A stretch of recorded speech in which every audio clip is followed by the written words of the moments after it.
So we're going now into the third week of Layman's Sex, Death, and Occult course, and it's amazing.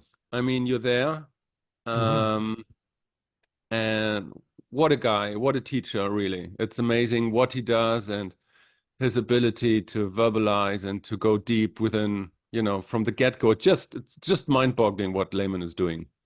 Yeah, he's like a vaudeville artist or something. Yeah, He's on a stage doing this thing. And I feel that he should be an iconic pop culture figure. I think he should be far more known in the culture. As you were saying, a Terrence McKinnon type, you know.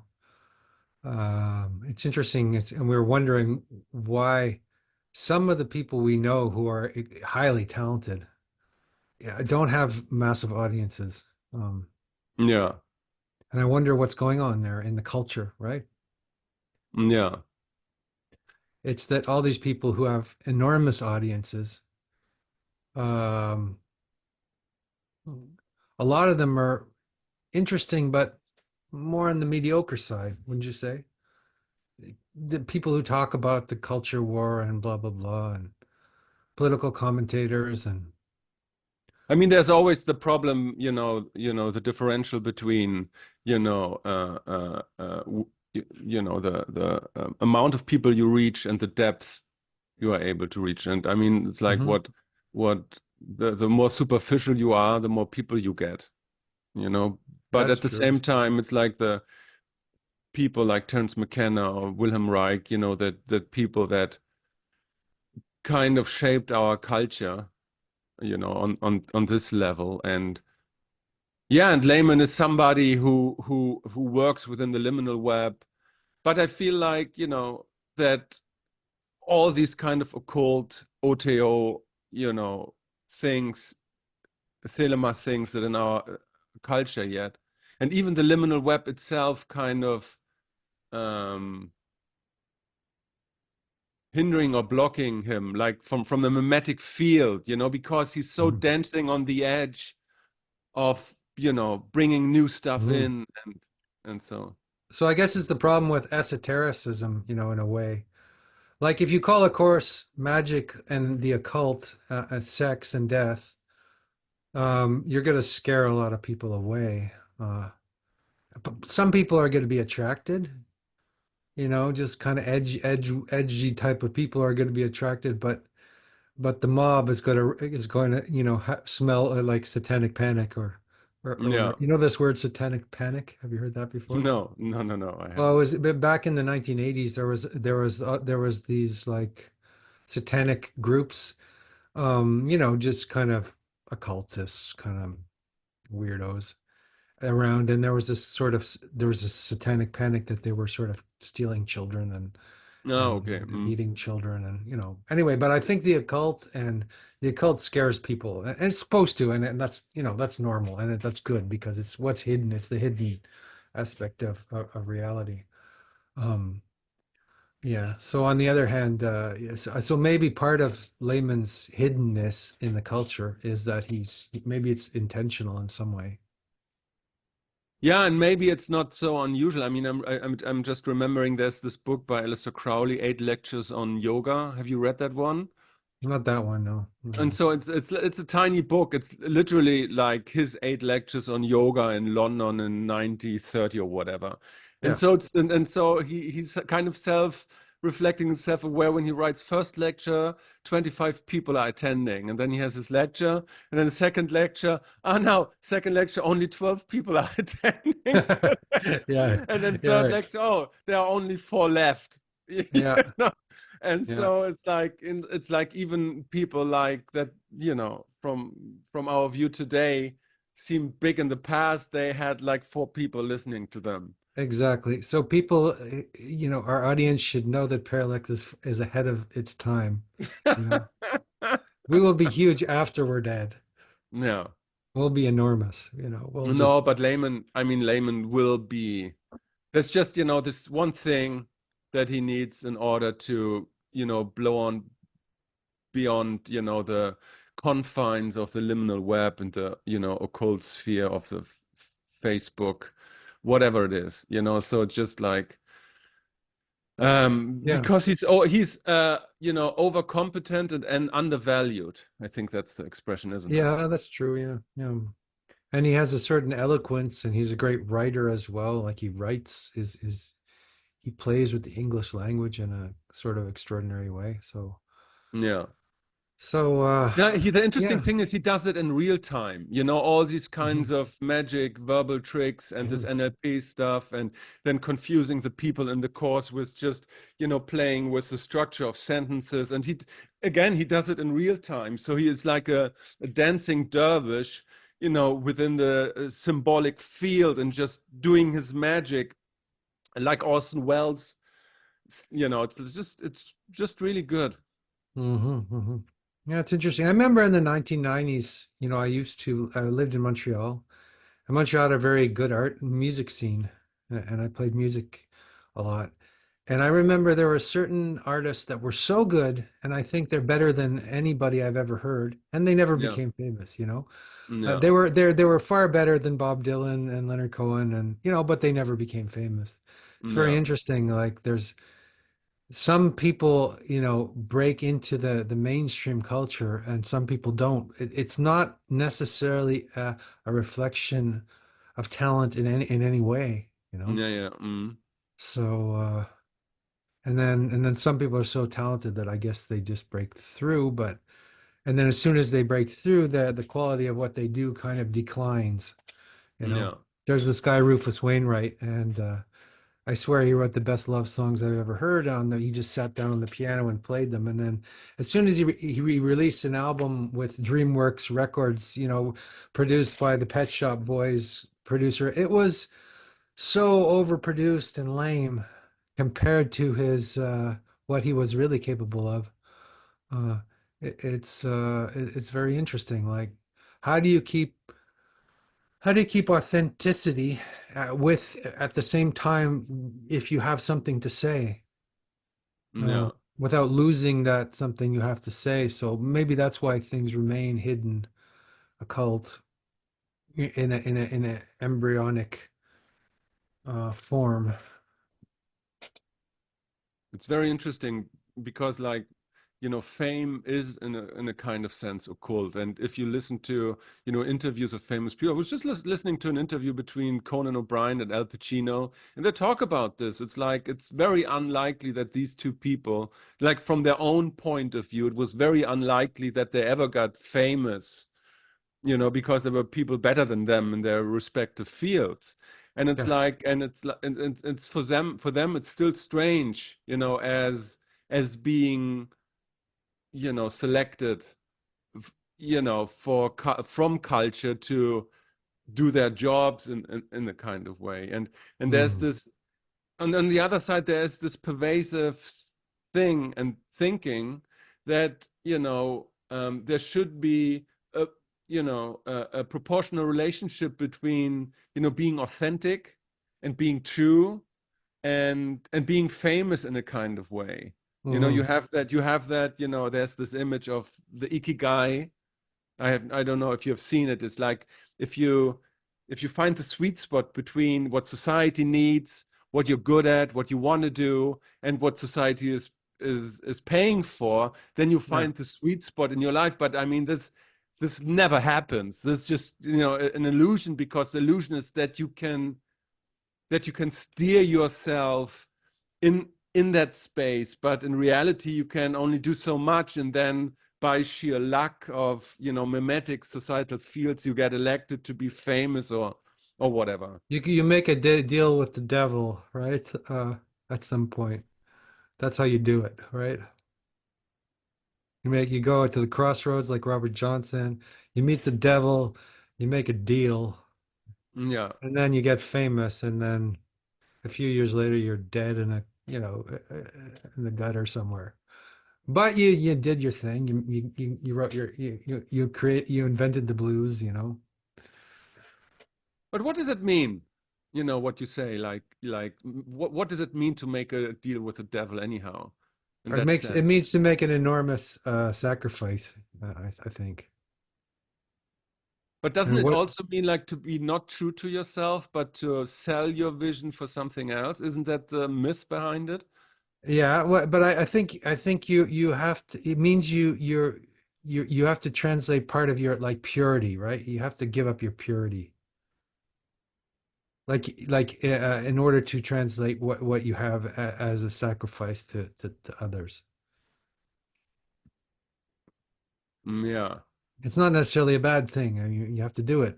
You know, it's what you have to do, which is might be a sacrifice of your purity a little bit. Just So like there's just like when you get married, you make a deal with the devil because you're no longer free to pursue your own, artistic vision in the same way that you used to. You make, but you have to work for these kids and this wife these and kids, for those darn kids. those damn kids. Yeah. It's like you submit to a certain kind of a limitation Sure. whereas I think you could look at it that way. I mean, for the German listeners, there was, in the 80s, there was, so in the 80s, every Christmas, there was like a big television series, like a mini series, for the Christmas days. And it started like, I think, 82. And the first, Christmas television series in Germany was like a show called Tim Thaler. And Tim Thaler was, a boy that, he was like 15 and he was famous for his, amongst his friends and peers, like for his big laugh and for his authenticity and, as you say, purity, right?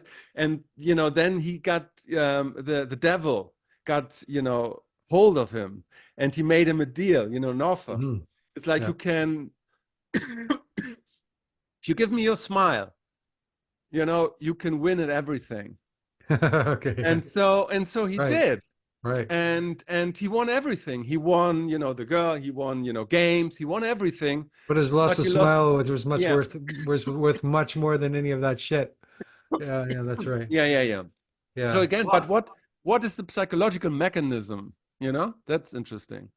Well, I'm thinking of like, when I say purity, I mean just like, you feel a really intense authenticity often with some music bands, like at the beginning parts of their career, that they're Yeah, doing it just for the music, right? Like yeah, I think I don't know. I'm not a big fan of U2, but I think you felt that in their early work, right? You yeah, felt that they were powerfully driven by something beyond themselves and that they were completely fidel or dedicated to that. yeah, And then as soon as they became famous, it started to water down and water down and water I down know. and water down till they became sort of caricatures of themselves. And Yeah. they're still good. They give great performances and they're incredible arts and crafts, but they've lost that purity, you know? They started to imitate themselves. Well, they couldn't do anything else because that's all they could do. Because I guess maybe they didn't have the dirty streets of Dublin to make reference to. They were living in Palisades and in Yeah, Caribbean right. islands. Yeah, yeah, yeah, yeah, yeah. That So makes that sense. they you lose touch with the real. Yeah. That's when you make a deal with the devil, and it's not like it's anybody's fault. It just that's what happens. Yeah, but you think that's what the deal with making a deal with the devil means? To just copy yourself? You become a simulacrum of yourself eventually, Right, or else die in the process, or else you have to die like Robert Johnson. right. But I mean, it's like there were, Achtung Baby and Joshua Tree. These were like still albums of you two that were kind Hmm. of authentic and but after You say Joshua kind of, Tree, right? But they still didn't have the original fire of the early ones that were more yeah, yeah, pure, yeah. you know? Yeah, but after Joshua Tree, it went all downhill, from my perspective. I don't Yeah, like yeah, of course. yeah. Yeah. And but they just lost the muse, right? The muse is no longer there. It's not their fault. It's like not like they did something bad. They just the muse went away. That Same thing with the happens. Rolling Stones. Yeah, it's gone. Yeah. It's way gone. It's gone like 1971, but you can still keep going and do the same Civil War reenactment as Johnny Rotten called the Sex Pistols reunion. It's like a reenactment, but it's not the Civil War, Yeah. It's because interesting they're that you not. say Muse, Yeah. you know? because it's like the moment you try to dominate or to domesticate the muse, she's gone. So she's like a little, like a young woman that, wants to express this. And as soon as you catch her with your attention, it's like the magic is gone. Hmm. Yeah. In a way that, yeah, I always find that in a way you have to be sort of unconscious in when you're pure. Yeah, Like you're not conscious yet. You're in the unconscious because the unconscious is always pure. It's just what it is, right? So right. young people are more unconscious, but often they're more capable of expressing that kind of purity because they're just unconscious. Yeah. And the unconscious and if they're open to that or something happens that opens them up to that, they can express this. Hmm. Incredible purity, a word that people don't like that much, but But still, it doesn't explain why this sacrifice of purity or the innocent kind of domesticates the future in a certain way. That's the question. Why does Tim Thaler, to stay with that example, get the ability, to be lucky all the time, or to be famous or whatever? At the moment, he sacrifices his smile and his purity. So, like, what is the effect? Like, how does that work? You know what I mean? Like, why? I mean, the devil just could come and say, "Oh no, I take your smile and that's it," because I'm a bitch, So you you get lost. But yeah. why does it work? Why does the deal with the devil work? That's what I'm asking. Yeah, there's something interesting in the story of Job. Yeah, Job, Job loses everything, right? And in the Bible, there's then he gets everything back, right? By staying true to God, whatever. But actually, apparently, that was added on afterwards. That was a addition. There's some people who have looked at the text to say that the happy Hollywood ending never happened. Oh, It was right. more like he lost everything and he reconciled with that, which is very interesting. He didn't get an award for it because I guess his award was, not worldly gain, but union with the divine. I guess there's something different between those two things. I mean, I mean, the interesting thing is, the whole of the Bible and of the Christian idea is, a variation of this whole theme, because the promise of the mhm. Bible is, if you behave correctly, the kingdom of heaven will be yours. So it's just like it has to offer something. And I mean, of course, all the stories of the Bible developed over centuries, and were added and edited and Yeah, changed. And yeah. so it's like, it had to have like a Hollywood ending. Or you could even say, the idea of Hollywood endings is, a derivative of Bible stories. It's like Hollywood developed in a kind of way because it reached back into the Christian stories. In a way, no. Like if it, because in the Revelation, most of the people are only a few people make it, right? Yeah. So it doesn't feel like a Hollywood happy ending where everybody's happy and gets married, and it feels like a different kind of ending. No, I mean, Um, it's like there's there even what I mean. I'm not talking just about the pink colored Hollywood stories. I mean, like, there's so many stories that resemble the story of, Sodom and Gomorrah, where, mhm. Lot's wife dies. That's just, the hero does his thing and his sister dies. Yeah, And yeah, yeah, and so yeah, so that's yeah, yeah, like that's a typical story, yeah, right? yeah. And but the Christian promise can only work if you get something in return. But maybe that's just the myth, But that it's what do you get in return is the question. Is it in fame the and Christian sense fortune? or what?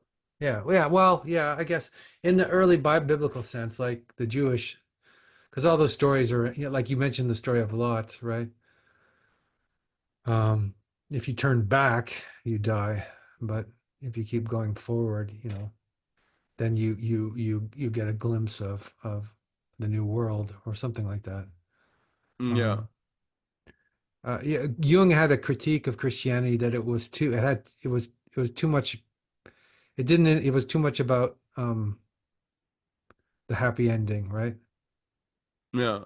It was too much of because it was too much lovey and light in the New Testament. It's like you just have to do love and light, and you die, you'll be reborn, and but that didn't acknowledge that early Jewish stories have more of a shadow in it, and God is more complex, I think, more jealous.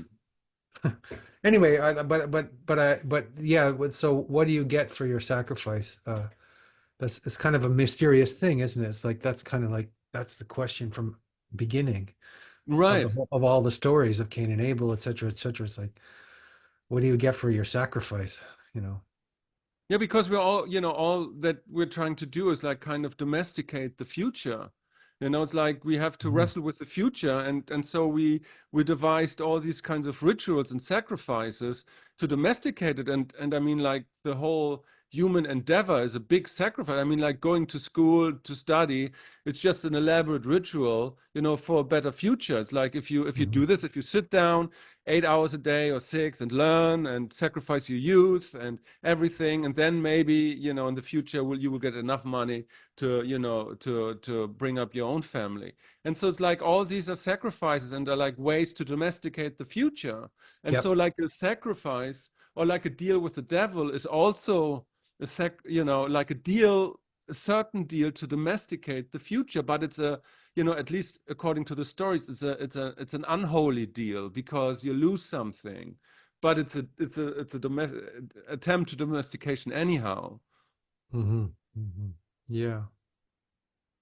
Yeah. I guess you can make a deal with the devil or something else, right?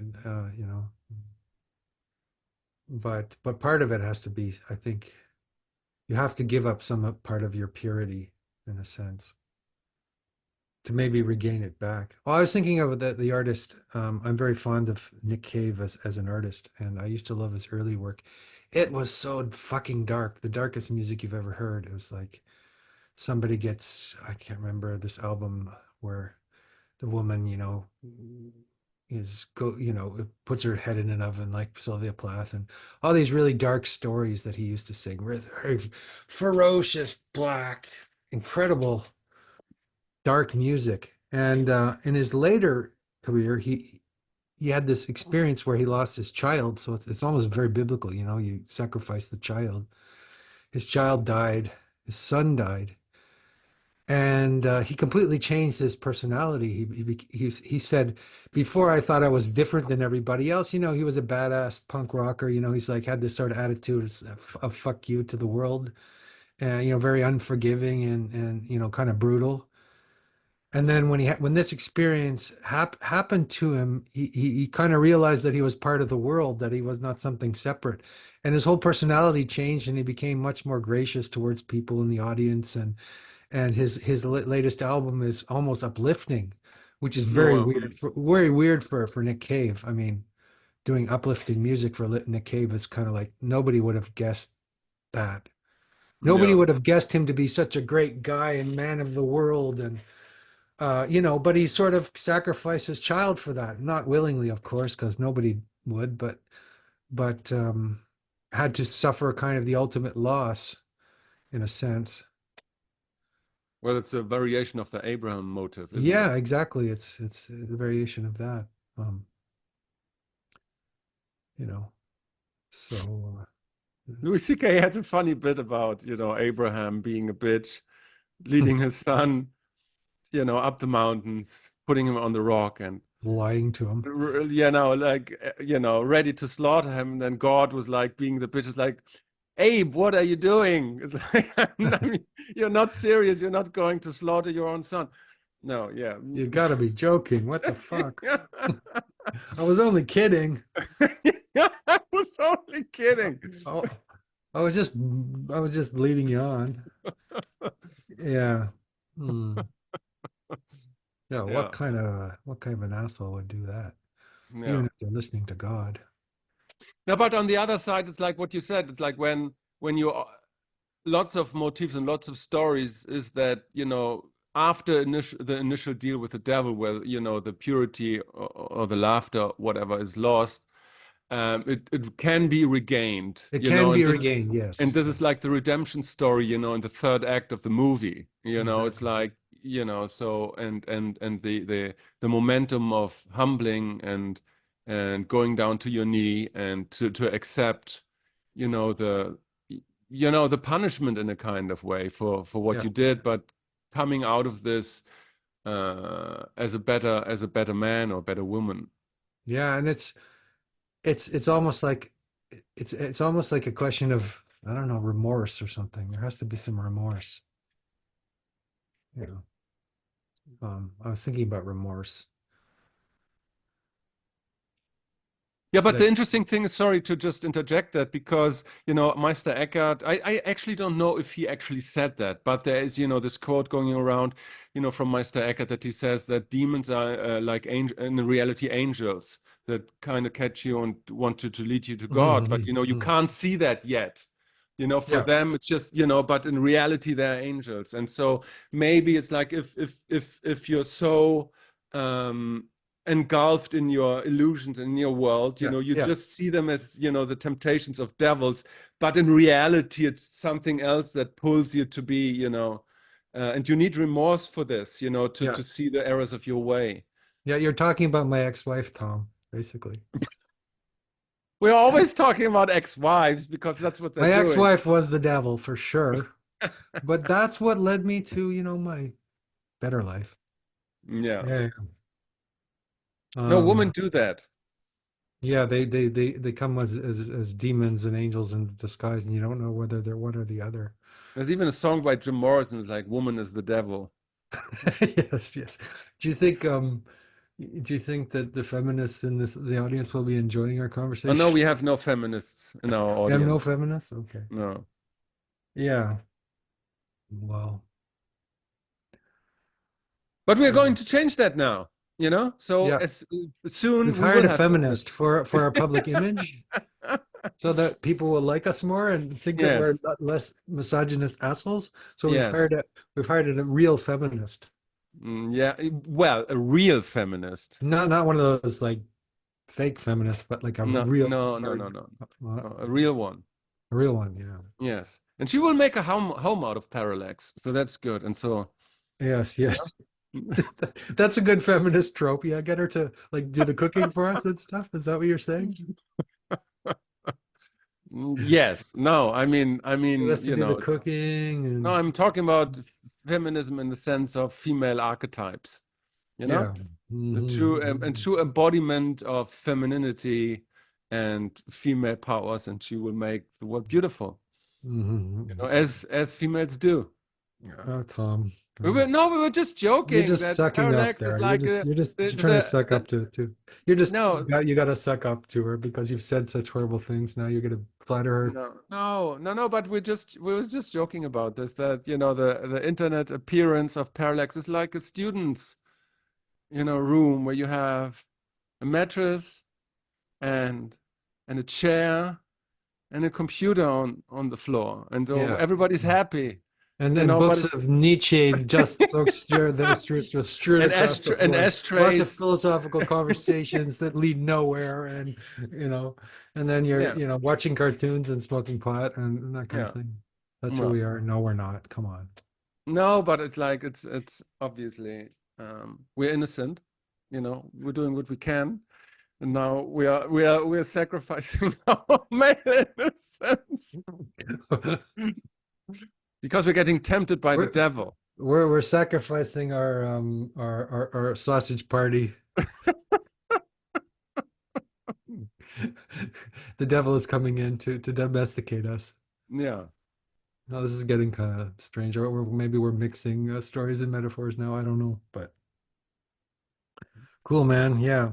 yeah, yeah. I'm speechless. I'm speechless now. I have nothing more to Yeah, say. good. No, we Do you have just anything wanted more to to do a say? short one today, so that's it. We got it for today. We got it for today. Short and sweet.